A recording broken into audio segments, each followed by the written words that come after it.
Just going to wait a few moments here, make sure I'm live, and then I'll start. If you're watching this, you might bump ahead a few seconds.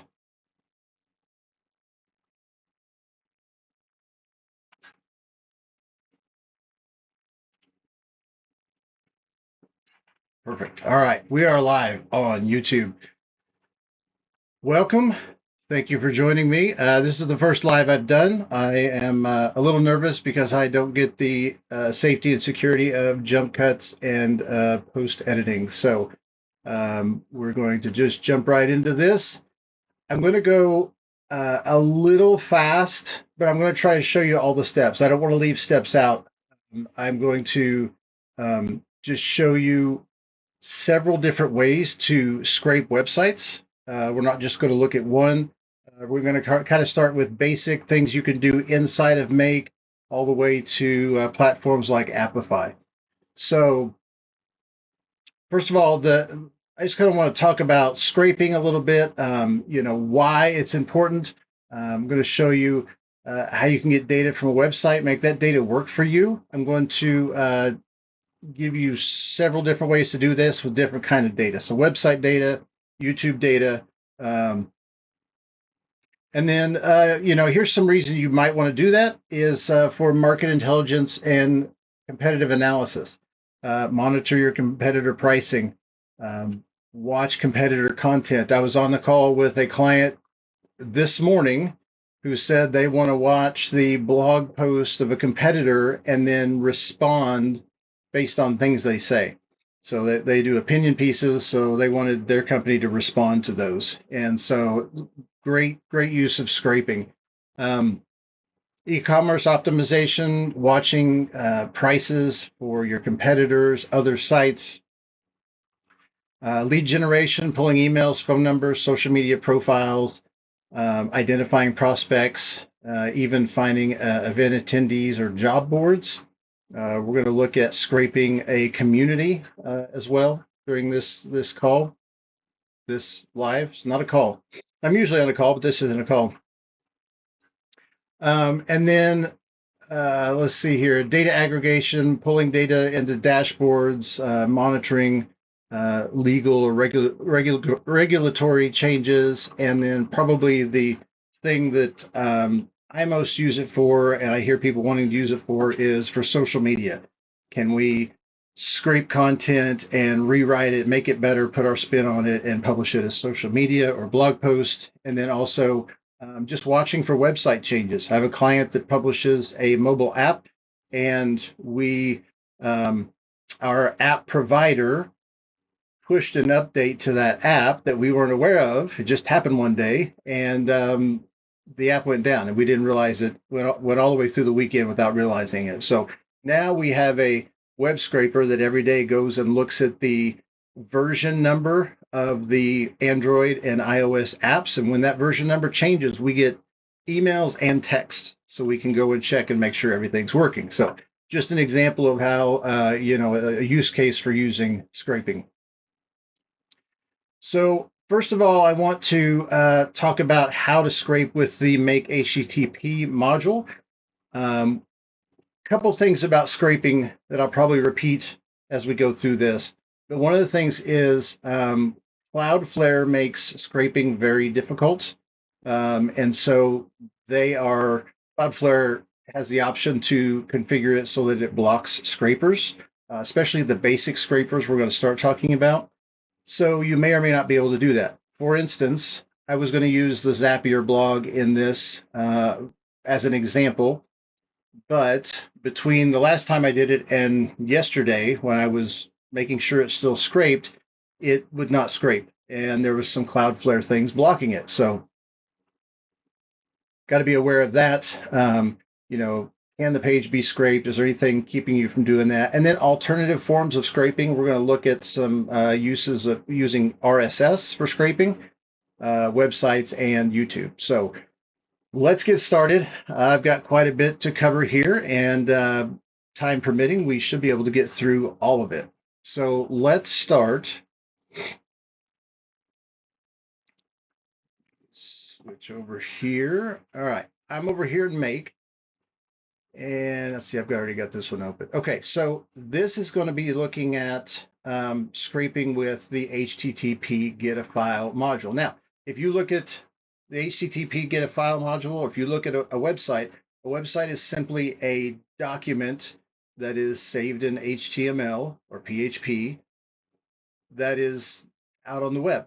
So the HTTP get a file module can actually retrieve the entirety of that page with all of the code and information again, if there's not Cloudflare stopping it from doing that.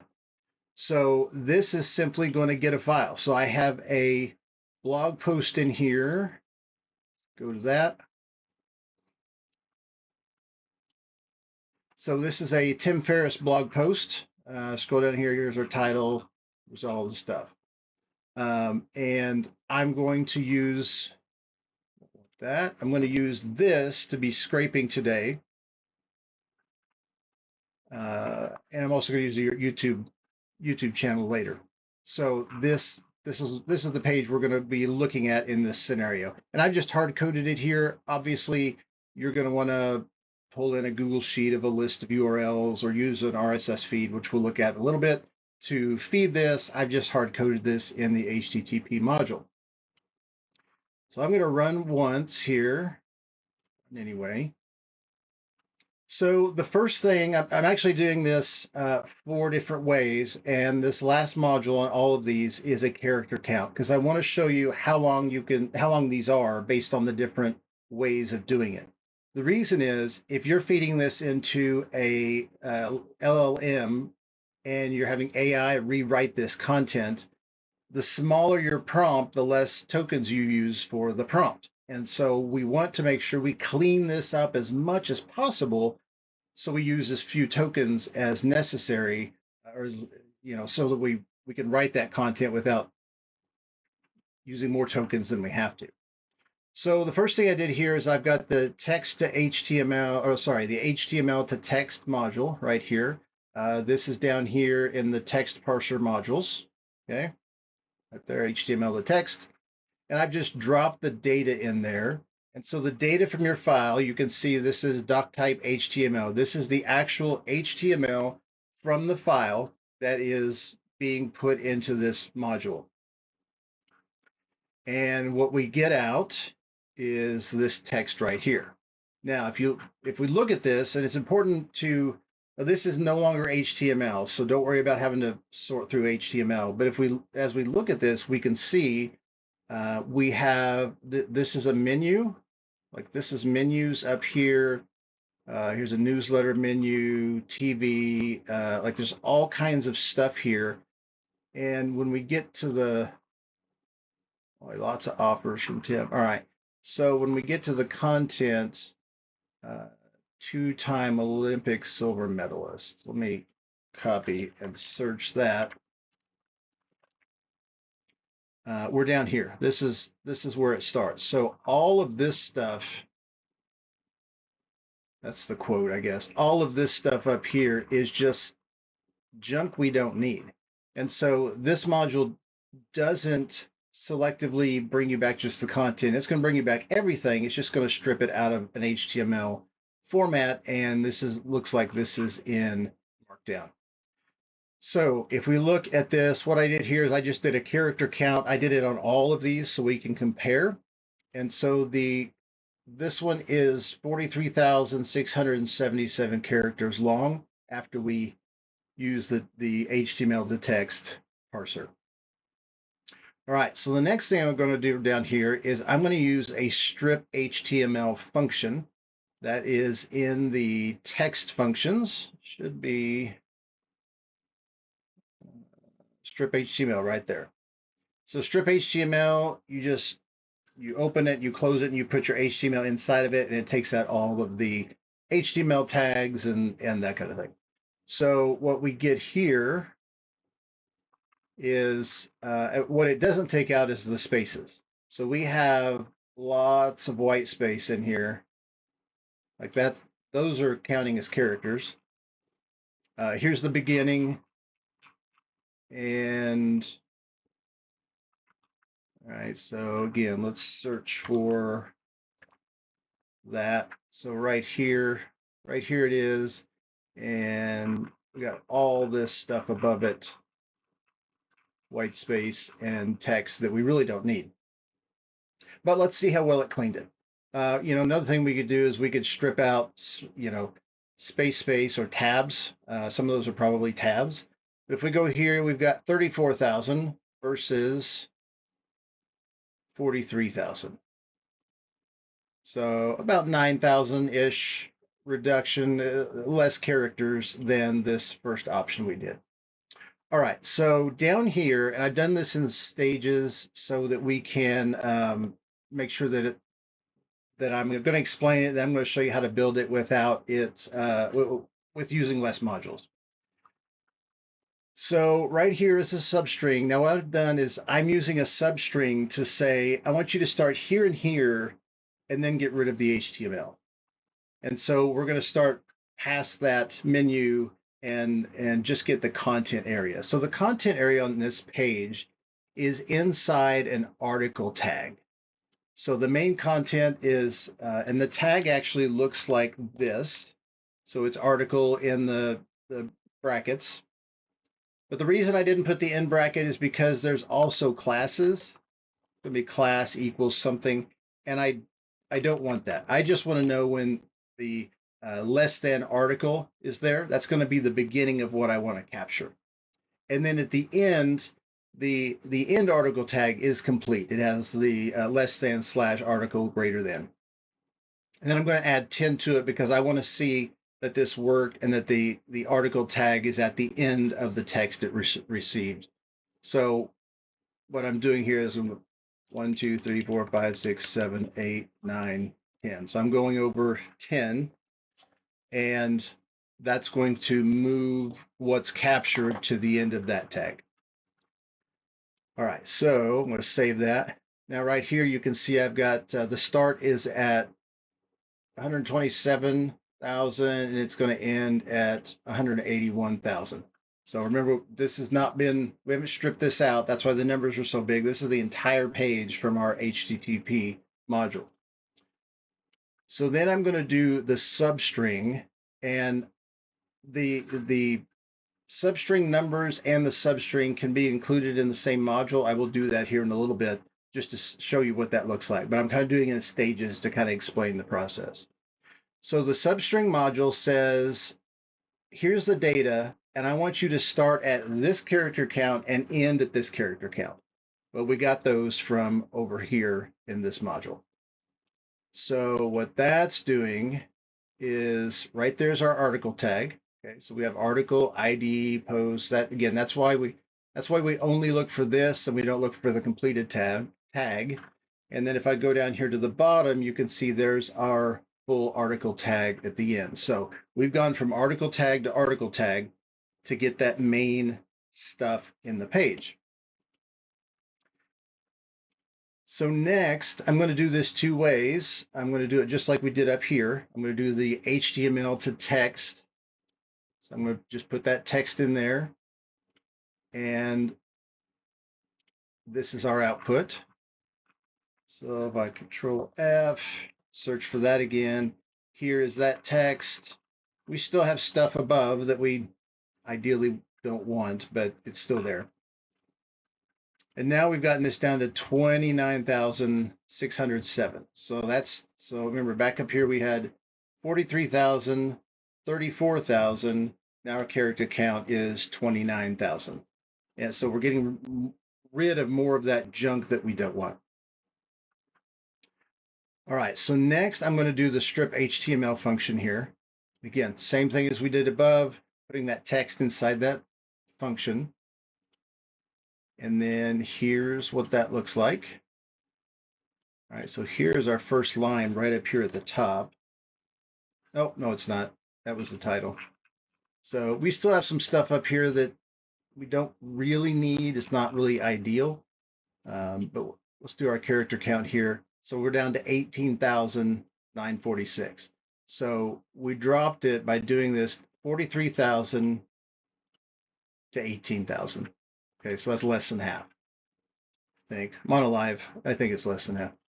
So I'm going to show you how to do this all in one step. So I'm going to go down here, and I'm going to replicate this bottom one right here. And so we're going to say we're going to compose a string. So right here, compose a string. That. So we're going to do a substring.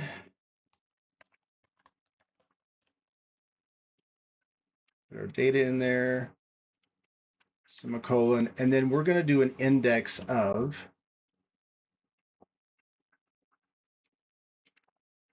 To find the count. So index of, and I'm typing these. You can, they've got a new cool thing here. You can hit a /, and it'll put all the pieces in there for you. So I'm gonna put the data there, and I'm gonna do the, all right, so this function right here, the index of function, the pieces that are underlined in blue, that's gonna take that data and it's gonna say, tell me what the character count is of the uh, less than article. It's going to count at the beginning. So it's going to count right in front of the less than sign. So now we're going to do a semicolon. So this is part of our substring. You can see the blue lines go back to our substring. And then I'm going to do another index of. I'm going to put the data in there again, semicolon. I'm going to do the closing article tag, close parenthesis, and our substring is still red, which means I need one more close parenthesis there, okay? So that is how we're going to get that text. So let's, I'm going to right click and disable these routes. Right there. And let's run this again.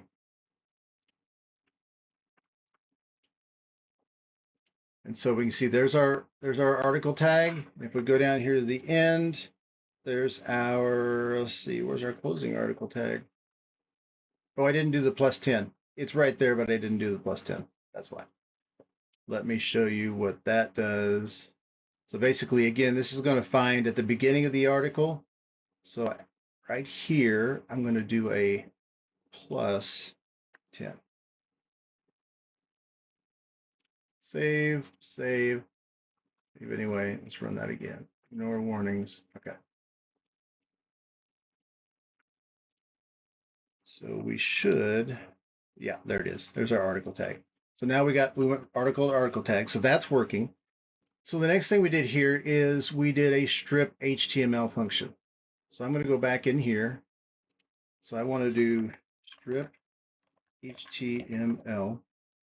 I'm going to go at the very end of this and do a close parenthesis. So what I'm doing is I'm nesting those functions so I don't have to do it in, like up here I did it in 1, 2, 3 steps. I can do it in one step here.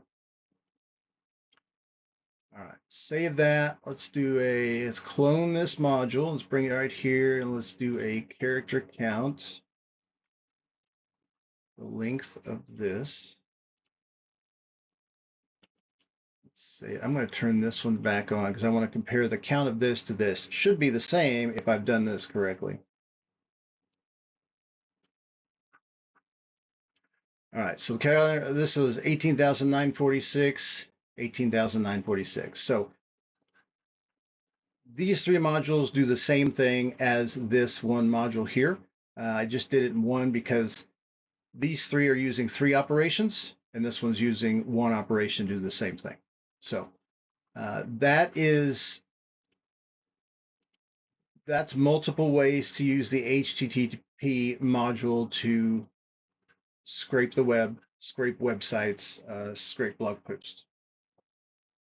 All right, so now the next thing I want to do is go back to my notes here. And one of the things we had trouble with is finding just the section of text that we wanted to pull out for scraping. So I'm going to show you how to use Neutrino API next. And we're going to go, let's see, let me do a little housekeeping here. Save that for later. We'll need that. And hi, Trisha. Hey, Douglas. Hey, Florian. Good to see you guys. Cloudflare block scraping. Wonder why automations in which I just feed OpenAI and URL were 90% accurate. Yeah, that's a good question. Question is wondering why automations in which I just fed the OpenAI a URL were 90% accurate. I think 10% of the time it wasn't able to scrape the URLs, so I just got creative, reverting to manually posting the text to the automation. Yeah, I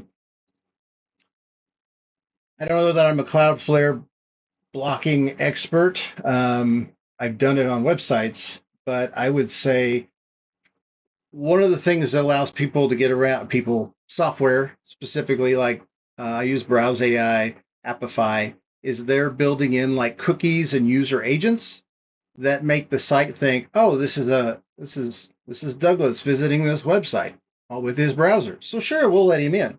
So that's I think that's kind of part of it is and there's actually I've seen videos on how to do that with the HTTP module. It gets really complex, but if you have that problem, I would either go a different route, either RSS route, or use one of the services that includes those automatically.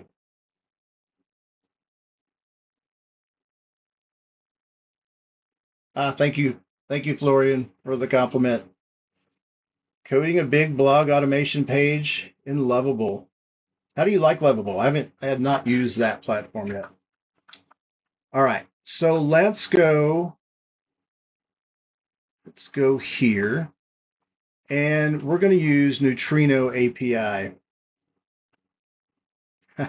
Hey, Carl, thank you. Welcome from the UK. All right, so we're going to use Neutrino API. I'm going to go over here to the site. I'm going to do a quick sign up here. We're going to do YouTube Live. Copy that. Email's optional. Security code 95683. Create account. Okay. So here's that is that easy to sign up. I just created a new account. So what we're going to do is let's go over here to the overview and BrowserBot. So BrowserBot, funny story. I was looking. I said, man, I wish I could scrape web pages by picking a CSS class or ID, and it just brings that back. Like for years, I looked and looked and looked and looked, and finally found BrowserBot, which is part of Neutrino API, and it does exactly that. So we're going to actually give it the class of the article portion of our page and bring just that back, and it'll bring it back in HTML, or it'll clean up the text. So we're going to do that. So to do that, Make does not have a module for Neutrino API. So I've got Tim's blog here, Tim Ferriss's blog, tim.blog/feed. And I'm going to do an HTTP call right here. So here is the URL. So I'm going to walk through all the steps of setting this up. So right here is the endpoint. So neutrinoapi.net/browserbot. And I already have that right here. The method is post. The user ID, back to my credentials. Whoops, let's see. Somewhere, I will say navigating their site is a little challenging. Login, API keys. There we go. There we go. YouTube Live is the user ID. I'm going to paste that there. I'm going to go here. I'm going to copy the root API key, and I'm going to put it right here. All right, so those are the headers we need. And I think they give us a free Oh, sorry, you're not seeing the screen. My bad. Good call. Sorry about that, Nick. All right. Let me review what I just did. So created a new account. Right over here is I go to BrowserBot. Here is the endpoint. And so in my HTTP call, I put the endpoint right here. And this is a post. And then I have two headers and two query string. So the headers, let's see, let me go over here, login page, API keys. There we go. So here's my user ID.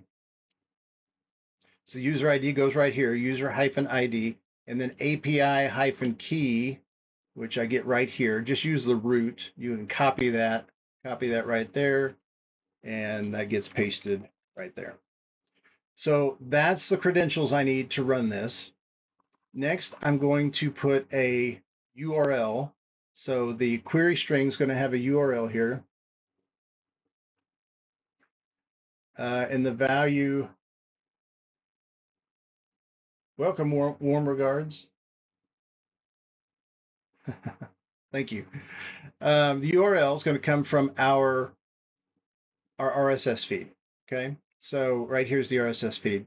And then we're going to, let me back up to the RSS feed just a second here. Let me choose where to start, select the first one, and jump right here. Okay, now let's run this. So the RSS feed brings us back quite a bit of information. Now, some RSS feeds, and this is actually one of them. That's why I picked this one. So you have a description and a summary that comes back with an RSS feed. In this case, the description is the entire post. So this is the entire content of the page. And you may be saying, Andy, why don't you just use that? If I was not doing this as a demo, I would totally use that and I would strip the HTML and I would go on because they've included the entire thing. A lot of blogs will put like the summary, like here's the summary, there's hardly anything there. The summary and the description will be exactly the same. So they don't have the entire content of the blog post in the RSS feed. And so that's the case where we would do that here is we're gonna go retrieve the page and scrape the page. But if you can find a RSS feed that has the whole post in here, by all means, just strip the HTML out of that like we just did and use that instead. All right, so we're gonna go right over here. Oh, let's go to that page. Let's see, I kept that open right here. Okay. So this is, I believe it's a WordPress site, and I'm going to dig around a little bit in the code. Don't get too nervous, but because this is pretty easy, and I'm going to show you how to do it. So you're going to right click here and inspect, and that's going to take me to, so I right clicked on the H1 here, and you can see this is the H1 title. And so that's the next thing down, the comments. There's another thing. Here's the sharing. Like each one of these um, elements in the HTML correspond to something on the page. And elements in HTML, they're just boxes, boxes inside of boxes inside of boxes. So I want to go down here. Actually, I want to go up here. I want to get the whole post. So that's the header. So I think right here, okay, so there's that article tag, but we need a class. And so here's the classes. So I think we're going to want that one right there. If I scroll down, I want to make sure all this stuff is in there too. All right, yep, this is the content. Probably stops right. Oh, come on, lots of bullet posts. Yep, we're still going. Show notes.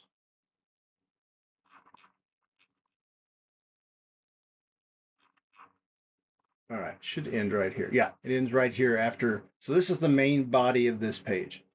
So I'm going to go right over here to where it says class. I'm not going to use the ID because that post hyphen 109593.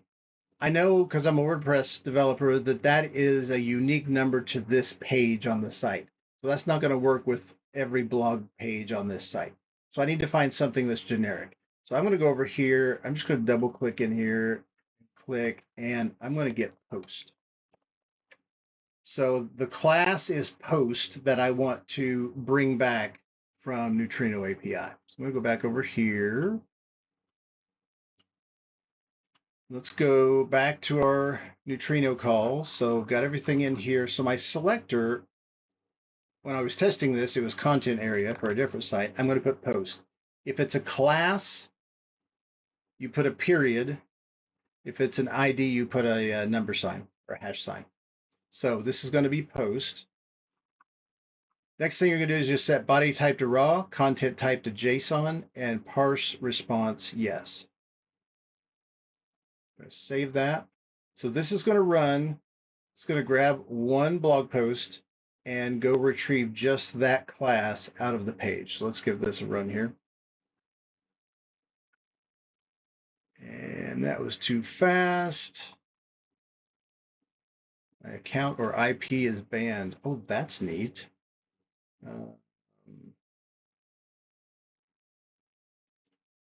Interesting.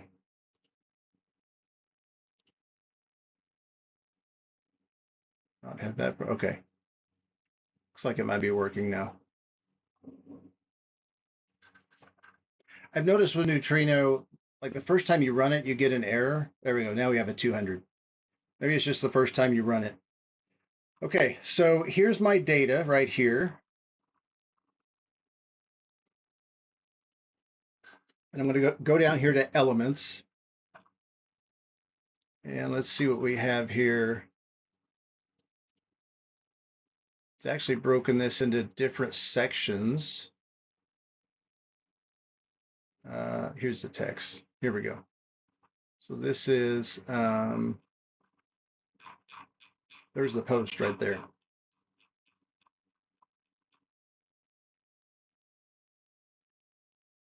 Not sure.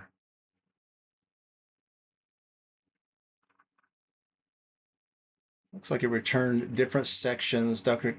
Keith Bear. It looks like different sections within that it's returned. So, but this is this first one right here is the text we need.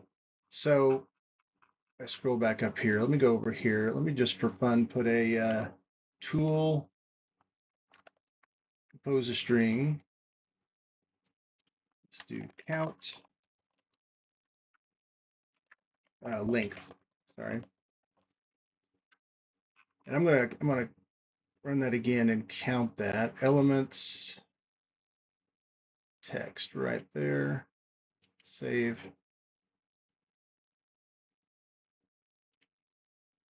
All right, let's run that. Nope, I don't know. Let's see.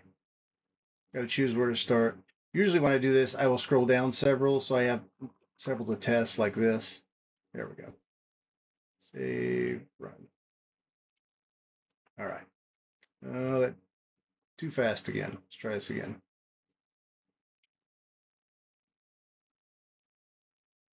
That's weird.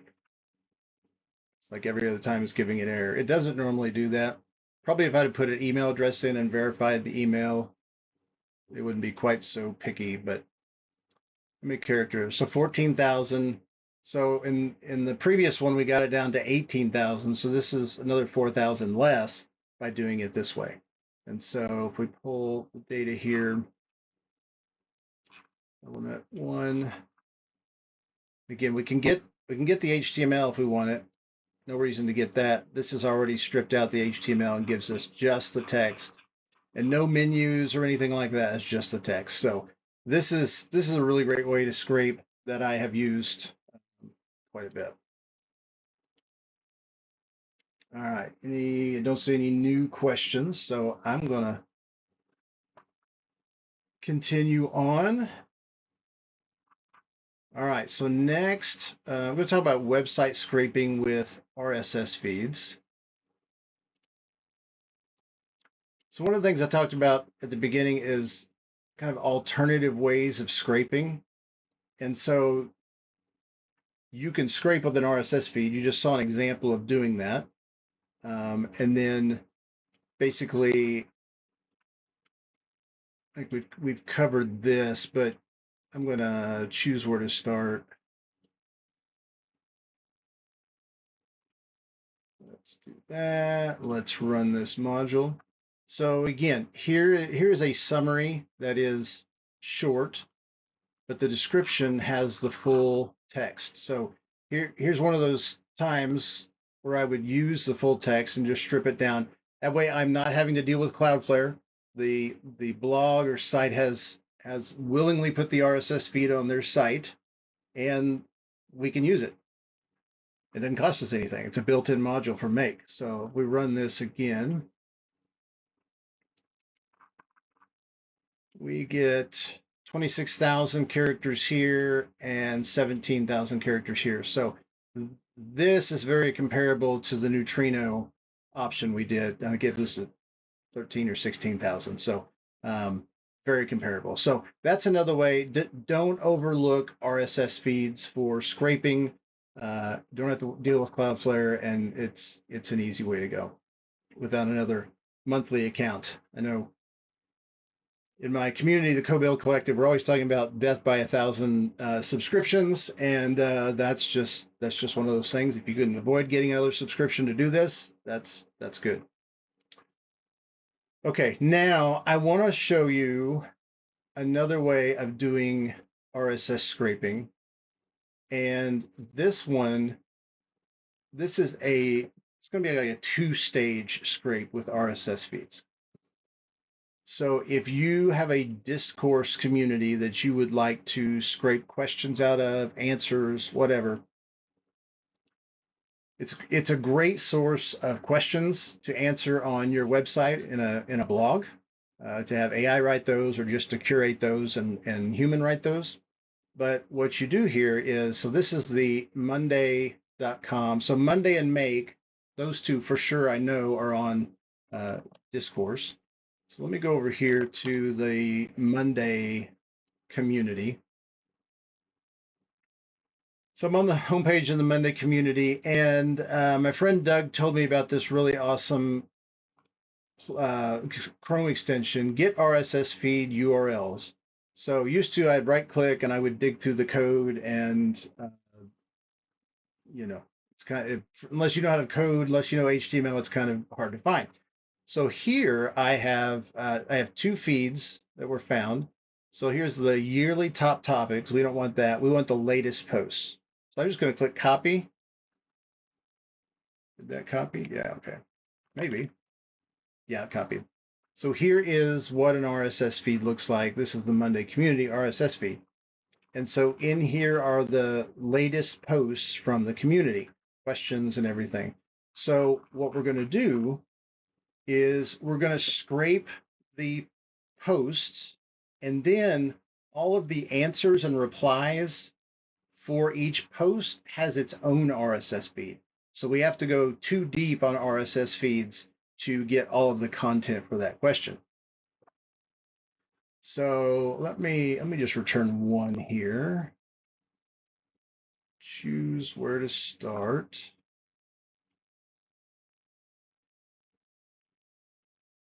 Hey Doug, welcome.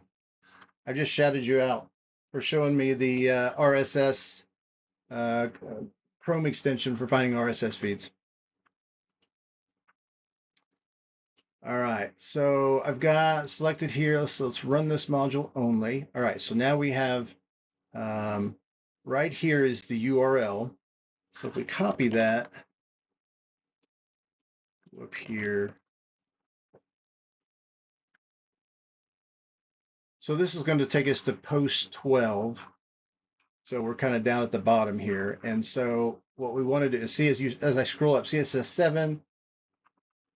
The URL actually changes. I got to click on it. No, now 7's gone. If I click, see now it says 3. So what I want is I want that base URL without that number at the end. So this is that topic. So what I've done here is we've got this, and then I'm going to get the response RSS feed. And to do that, I am using a substring. So I'm using a substring, and I am saying I want, because this had a hashtag on it. Oops. Okay, see it had the hash. It's got a hashtag right there. Well, it did, but it changed when the page loaded. So, but it's got a hashtag and it has the post number on there. We need to take that off. And let me open Notepad here so I can show you better because that's kind of hard to read.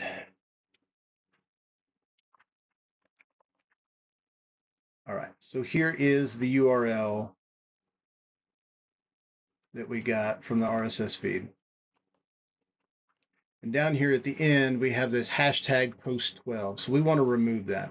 So what I'm going to do is I'm going to do a substring that says start at the beginning and go until you see the pound sign and just clip that out.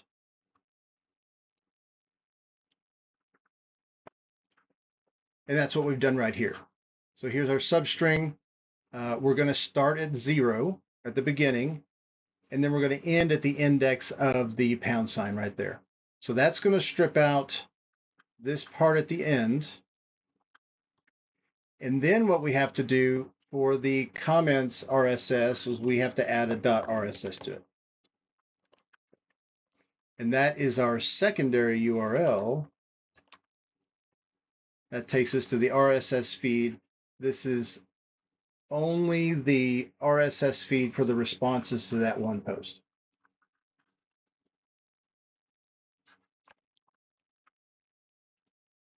So I'm going to save that. All right, so let's run this. We have that base post. We've got the new post here. So this is the post in the RSS feed, and we found six replies or six back and forth in the conversation.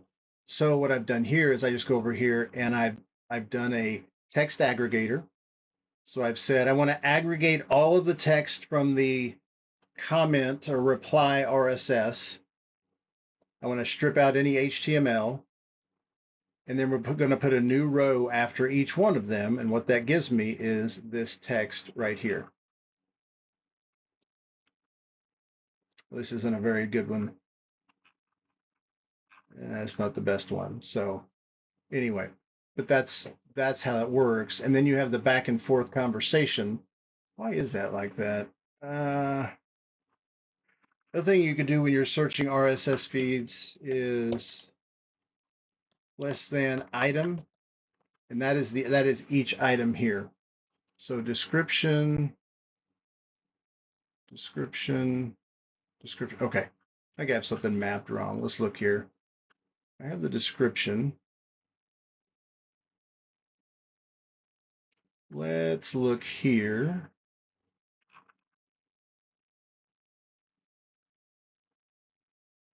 Yeah, description. Um, let's do this. Let's map this back to the first one. I think that's the problem. Let's run this again. Your source module matters.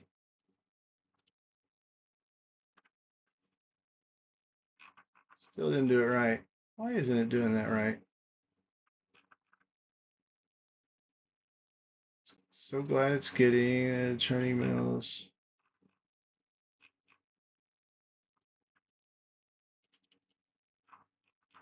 Well, I know that this works on other sites. Maybe I should have done it on the Make community. See, that one's different. Summary looks longer. Let's do the summary here. All right, let's do the RSS summary of that one right there. Save, run. No, there's no text. Okay. Oh, I gotta get a module. I gotta get a RSS. Choose where to start. All right, I'm not going to spend much more time on this. This does work. And I really hope it looks like it works because I said it did. All right. Thanks, I'll change the trigger. It's probably a timing issue. Email communication. All right, so that's, here we go. Thanks, I'll change the trigger. It's probably a timing issue. Integration. All right, this did work. Okay, so this is all of the responses, which there were three. So here's this response, and this response, all put together in one text. So now I have all of the back and forth from this question. I have the original post here. Here's the title: Email automation in Outlook worked the first time, but not again. So there's the title. Then I have all the back and forth, and I have the original post. See you, Douglas. Thanks for coming. That I can put into an LLM and have it write a um, why does my Outlook work the first time in Monday but not a second time? I can create a question and then I can create an answer blog post on my website, assuming that the answer is in here. So that's how you can do discourse and using RSS. Again, using RSS 2 levels deep. Just depends on the site. But this does work on Discourse. It works on Make. It works on Monday and other Discourse servers that are out there. All right. Okay, we're going to switch gears a little bit. I saw a post recently on Google SERP or search engine results page scraping, and they were using a tool that was like $49 a month or something to do this. And the cool thing is you can use the Google custom search engine API to do the exact same thing for a much lower price. You're just paying for usage, and there is a free tier that you can use before you actually start paying for anything. So I'm going to show you how to do that. So let's go over here.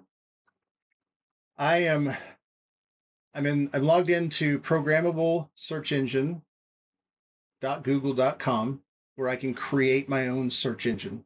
And then I can use Make to run searches in that search engine.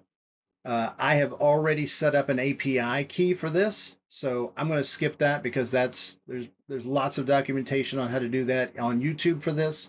But I'm going to show you how to do this search with Make. So I'm going to add a search engine, and I'm going to say YouTube Live. And so it's going to ask us, what do we want to search? We can search specific sites or pages, or we can search the entire web. I'm going to search YouTube. So right here, you can see it tells you how to do the URLs. I'm going to copy that, put that right here, youtube.com. And I think YouTube puts the W's in front of it. I'll just take that out. Let's check. Nope, just youtube.com. All right.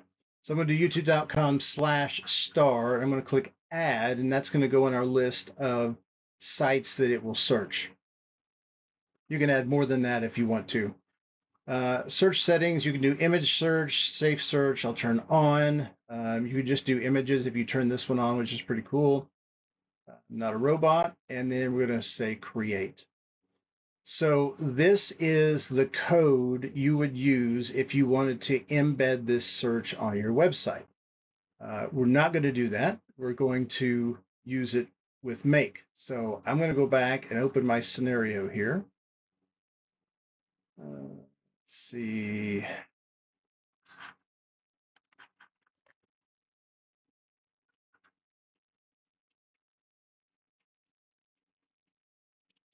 Scenarios, live, Google search scraping. All right. Okay, so I've set my API key in here just so I didn't have to change it or whatever. I'm going to go right here to the make basic authentication request.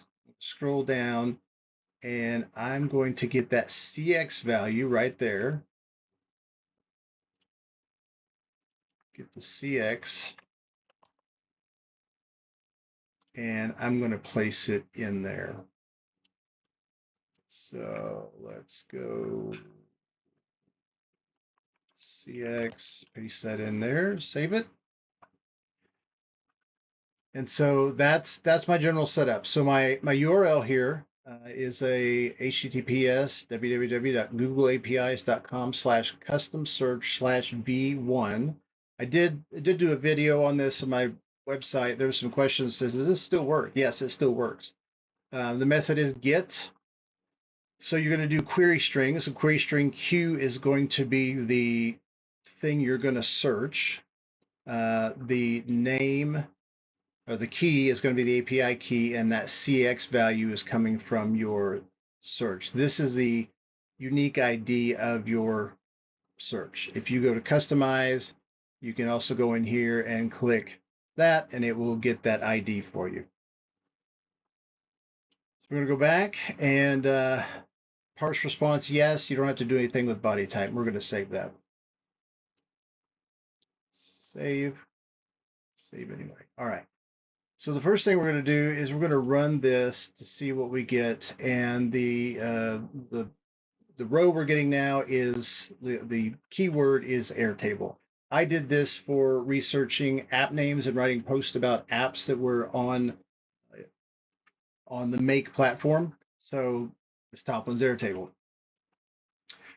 Set the variables. We've already looked at this, and then we're going to have to iterate through our results, and it's going to be under data and items. So here's the item. So we have this array that we're putting into our iterator. So an iterator takes one item and turns it into many. So what we've got here is uh, Google has returned a single bundle with 10 searches or 10 SERP results, 10 links in it, and we have to break that bundle into the 10 separate bundles so we can do something with it. All right, let's run this.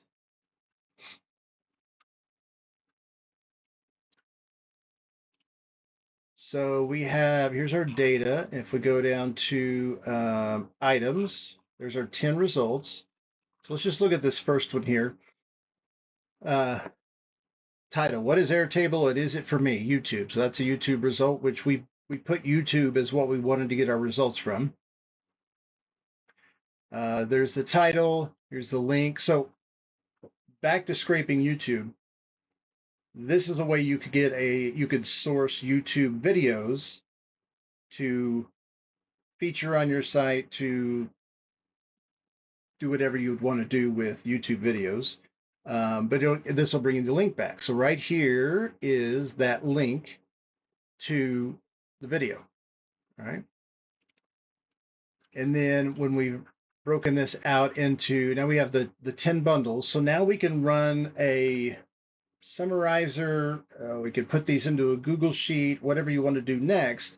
We have the 10 bundles for this that you can do that with. And there's that title, and you'll notice there's a couple titles here. So here's the title, and then here's the HTML title. And the HTML title has the Airtable bolded.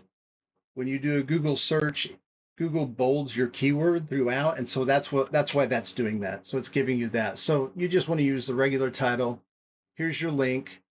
There's a snippet which I never really use, and then bundle order position. So now you've scraped the results for a search on Google, and you can do whatever you want with those different bundles. So scraping, again, scraping search engine results, you can do it with Apify. You can do it with other tools, but this has been the cheapest tool because, again, I get so much free usage per month. I don't remember how much it is. Um, and then when I go over that is when I start getting billed. And like the most I've gotten billed on a high usage month was like $1.25 or $1.30. So it's very inexpensive to use this compared to other tools. All right. Let's see. We did Google SERP scraping, YouTube scraping tools. I'm going to show you something here. Let's go to this scenario. And let's visit Tim's YouTube page. And let's open this here. So I just used Google Programmable Search to get YouTube URLs. The other option you can do is you can use a tool like RSS.app. I think there's another one out there similar, but this is the best tool that I found to do this. So I'm going to go over here and I'm going to copy the URL to Tim's YouTube channel. I'm going to go right up here and paste it. And they do have a free account. I think there's 5 or 6. I don't remember. Does anybody remember how many feeds you get free? I'll ask the guys in the group. But put it in here and click generate. And so what it's going to do is going to go fetch the site, fetch the channel, and create an RSS feed of the videos on that channel.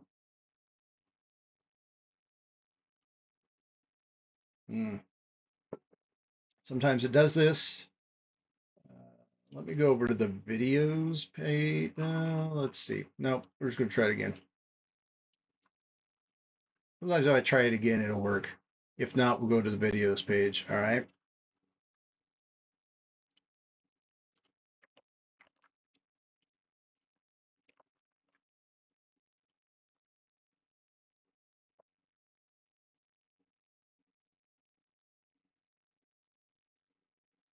There we go. That worked. All right. So now I have an RSS feed of Tim's videos. Title. Here's the cool thing about this app. You can go over here and filter. And so you can say, you know, oh, I have to save this before I can add anything. I'll save right there. It is. Save to my feeds. There we go. Now I can go over and filter. So this really doesn't apply to YouTube, but I can see if there's no images, hide it from the feed. If there's no description, those kind of things. You can clean titles. You can whitelist things. You can blacklist things.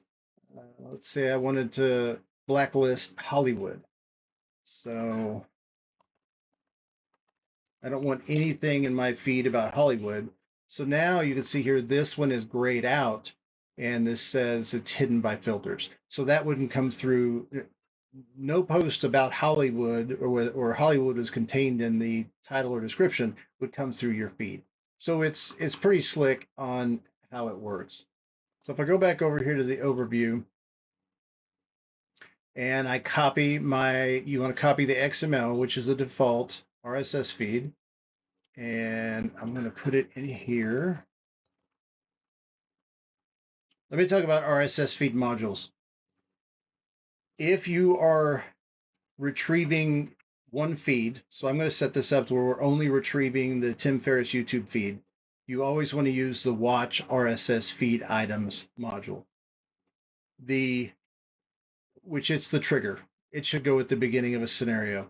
If you're watching multiple and you're putting them in a database and you're retrieving like Google Sheets, let's say you have 10 lines in a Google Sheet of feeds, you're retrieving those and then putting them into a module to get for each individual one, you would use the retrieve RSS feed items module. So I'm going to select this one right here. I'm going to drop that feed into there. The other thing you can do with RSS.app is I could bundle feeds. So I could take, I could go find 2 blog posts similar, or sorry, 2 YouTube channels similar to Tim Ferriss's, and I could bundle those into one RSS feed. So that way I'm checking one RSS feed over here, but it's actually content from 3 different channels, or 10 or 20, however many you want to do. But it's super powerful that way too. So I'm going to select the first RSS item. And we'll scroll down here so I don't have to do this again, today at least. And let's see, I want that set on 1, perfect. So that is the maximum number of results it's going to bring back every time I run it. So let's run that. And so here is the RSS feed.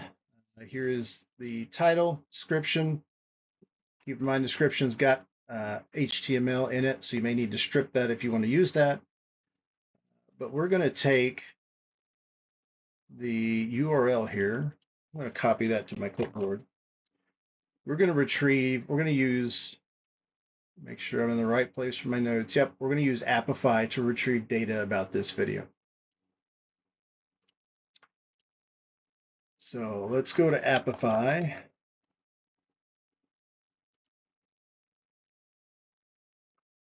We're going to run an actor.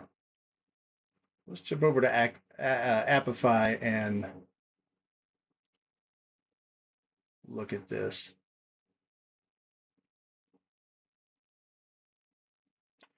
So Apify, if you're not familiar with it, it is kind of a shell and framework for um, developers who want to build specific scraping tools. They can build them for Apify, and then you can go select them, and then you pay for Apify, but then you may also pay for that developer's time to rent or pay for usage for that that actor that you choose. So I've got an actor here that I've used quite a bit, 2,500 times. Pretty good stuff. Um, YouTube stats and thumbnail download. This one is a YouTube video subtitles caption scraper. So let's start with this one right here. And so this is going to go get the data from a video. So what I need to do here is I need to put a full video URL into this. So I'm actually going to copy. Can I copy this? Does that copy it? What does that do? Format document. That doesn't help. I'm going to right click and copy that. And when we're in the browser like this, I can hit start and it'll just retrieve the data from that item. Takes about 6 or 7 seconds usually. That took 3 seconds. There it is. All right, so if we click on this, so there's the image, there's the view count, the description, upload date, all kinds of stuff here. The duration in time and seconds. There's the link again, which we already had. All kinds of things about the channel. All right. So there's the data about that. So to run that, what I did, let's see. I'm in the wrong spot. That's our runs. All right, let me go back up here. Let me go back to actors. There we go. So what we need to do, all we need to do is use the Apify module and pass this JSON. Now, this is a very, very simple JSON. There are others that are more complex, but this one's a very easy one to use. So I'm just going to copy that to my clipboard. We go back over here, and the actor we're going to use is called YouTube Stats and Thumbnail Download by Escapo or something like that. YouTube stats and something like there. That it is right there. So those are the you notice there was 4 there. That's the 4 that I had listed in my account. So run synchronously. When you say yes, that means this scenario is going to run until the actor is finished. If your actor is taking 2 or 3 minutes or 10 minutes to run, you probably don't want to do this. Since we know that this last one took 3 seconds, I'm just going to wait until this gets done and then continue the scenario.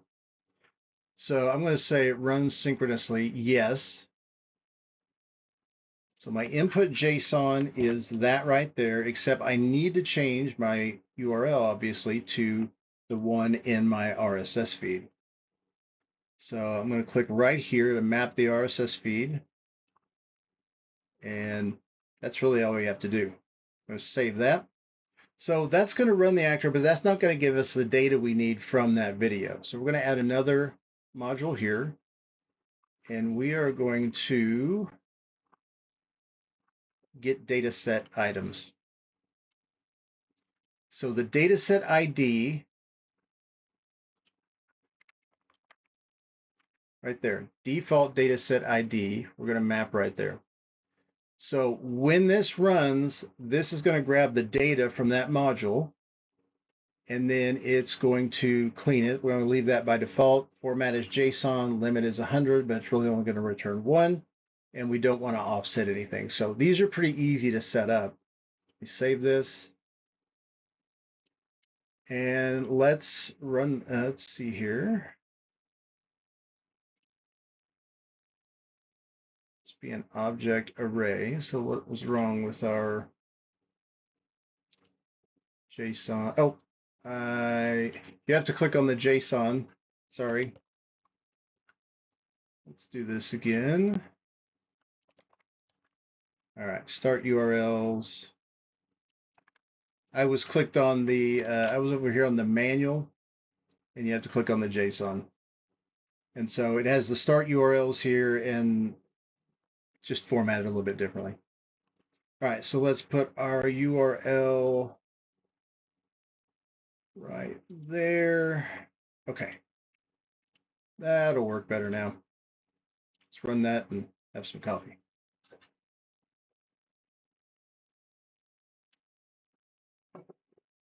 Still running really fast. Historically, when I've used this in scenarios, when I've gone to see how long it takes, it's 6 or 7 seconds, but this is a lot faster. All right, so here is our video output. You can see there is our default data set ID is right there. And then our results are here. So here's our video ID. This is the thumbnail URL. So if we go there, there's the thumbnail, very large thumbnail. View count 98,000. Here's the description. So everything from this video is right here. And it looks like it cleaned up the description. No HTML in there. And on down the line. 5 minutes, 43 seconds, 343 seconds total. So that's how you use Apify to scrape the web as well. And some actors work better than others. I will tell you that in my experience. There are actors for scraping eBay. Here's a Google Maps scraper. I mean, TikTok scraper. There's scrapers for just about anything you can imagine. Some of them are free. Some of them will have a free. You can use $5 and then you have to pay me $10 a month or something like that. But Apify is a really great app, and if you're not familiar with it, I would take a look at it and consider using it. All right, let's see here. What time do we have? It's 12:08, so I've been going for about an hour. I'm going to do one more thing here that might be fun. So at this point in the live, I'm going to actually go sign up for Scraping Bee. They have free credits. I've never used it before. So at this point, I'm going to be figuring out as I go along. So we're a little over an hour in. If you don't have the patience for that and you want to watch the video some other time, I understand that. So this is going to slow down, and I'm going to go step by step through this as I'm learning it. So a little bit different than what I've been doing so far. All right, so let's go over here to Scraping Bee, and I'm going to sign up with Google.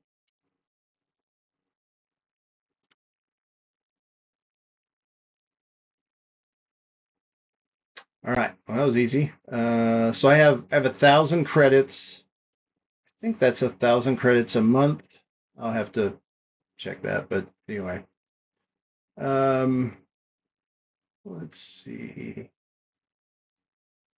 My HTML requests. I've saved any requests. Let's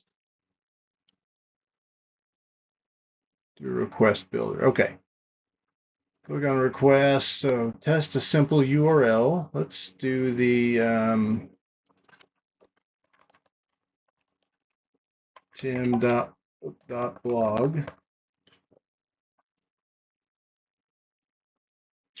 right. Just a simple URL.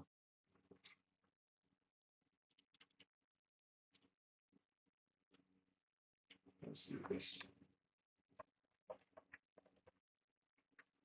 I overwrote my option here. Let's see. Take a screenshot, capture cookies, scroll vertically twice. Click on a request to apply its pre-configuration to the builder.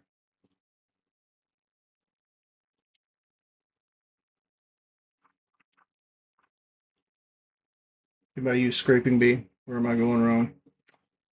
Wait for okay.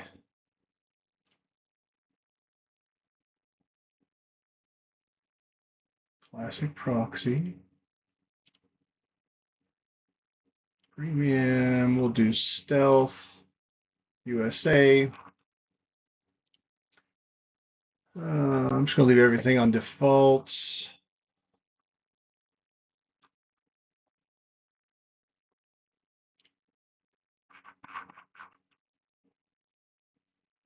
And let's try it. See what we get.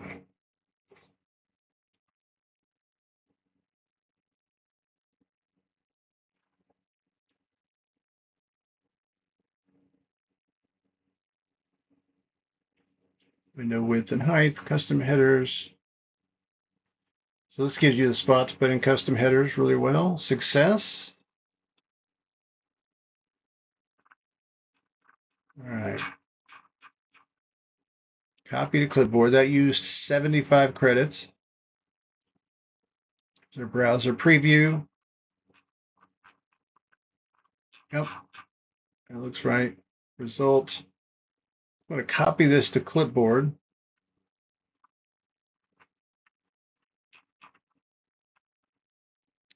I feel like I need to put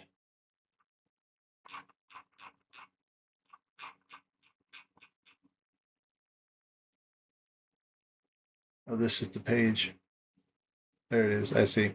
All right, that's the entire page with everything. Yep, from HTML tag to HTML tag. So that worked. That got everything scraped out. Let's look here. I select that. We got 497,000 characters. So that's a lot of text. So I'm curious to see. Good thing is we got it scraped. Screenshot. We can take a screenshot here. Full page or visible. Targeting a particularly CSS selector. So for the screenshot, you can target a selector. I'll do .post because I know that's. Let's see, let me go get one of his blog posts. Oops. Copy. I don't want to save it.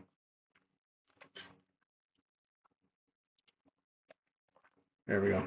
All right, let's run this one. Try it. 75 credits.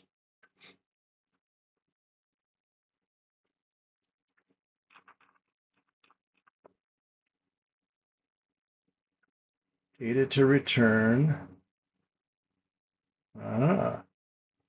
Rich response. Oh, I'm still not sharing my screen again, am I? I did that again. Man, sorry, Nick. Did I mention this is my first live? I'll do better next time, I promise. Okay, so we're in here. So it is still scraping.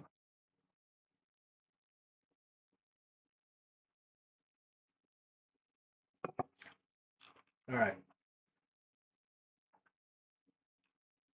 All right, so here's the screenshot it took of the post section, post type, and all right. So if we do rich response, let's see.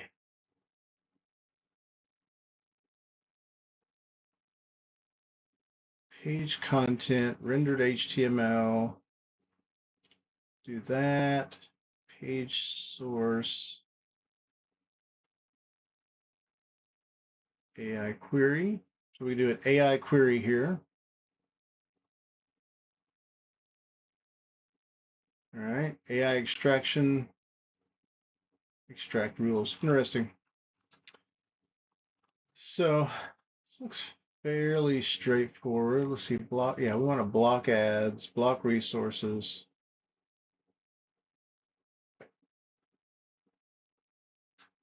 All right. So let's run this again, and then let's go over to, let's see. All right, that's running. Let's go over to make.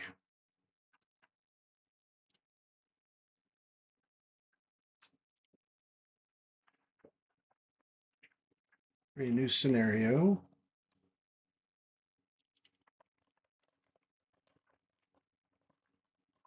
Scraping B test.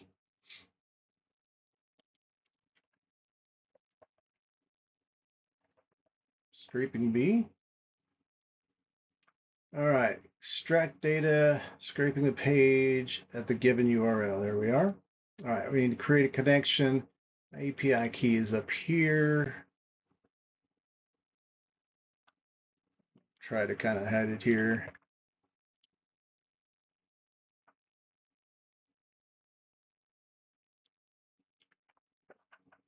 All right, so there's the URL. Let's try scraping this same URL here. Copy. All right, so there's our result. There's our browser preview. Ooh, that's messy. It doesn't look great. Oh, wait. Might look a bit weird because of the way assets load in the browser. Okay, there's probably another way to do that.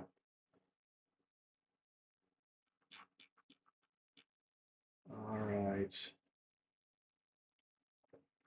Put the URL in there, and then extract rules. Let's see. Okay, so here's our options here. Block ads, yes. Block resources, yes. Cookies, country code. Uh, yeah, I'll leave that. Desktop. Scroll, wait. That's depreciated, so I don't know why it has a default value. Rendered JavaScript, yes. Return page source, yes.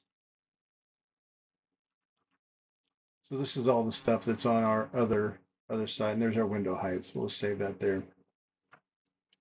Oh, missed a required field, it looks like. Extract rules. I don't know what extraction rules to do. I don't know if I can do that or not. I'll just run this and see.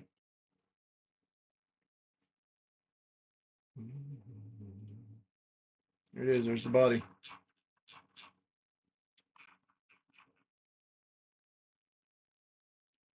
So I kind of maybe in the extraction rules there's a way to get just the text, but this kind of is the same problem.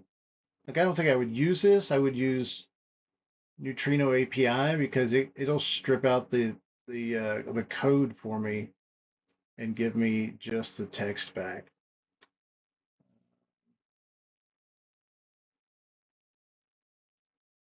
Maybe there's a way to do that here. Screenshot. Anyway, this is kind of a neat tool. Served HTML. Served HTML. I'll use that instead. Is that what you're saying, Doug? Yeah, that's probably going to give better results. So let's try it. Oop, got a failure.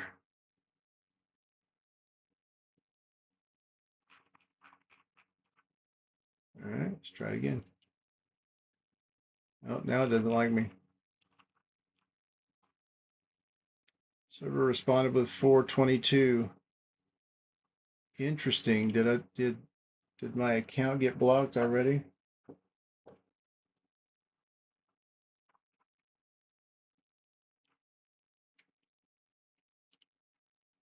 Oh, let's see. Let me do the served. What is that? Data to return.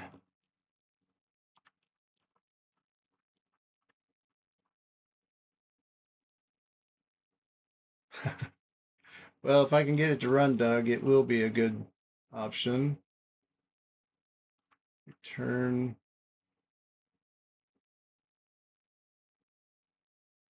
page source. Page source, sir. Okay, yeah, return page source. That's what I've got here. Yes. Um, Save.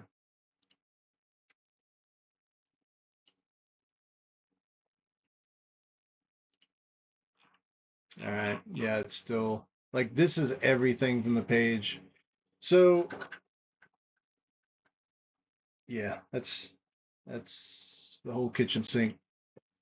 So interesting to test this out. I don't know why I've gotten blocked from my API maybe. Block resources false. Correctly coded. Yeah, I don't know why I got blocked.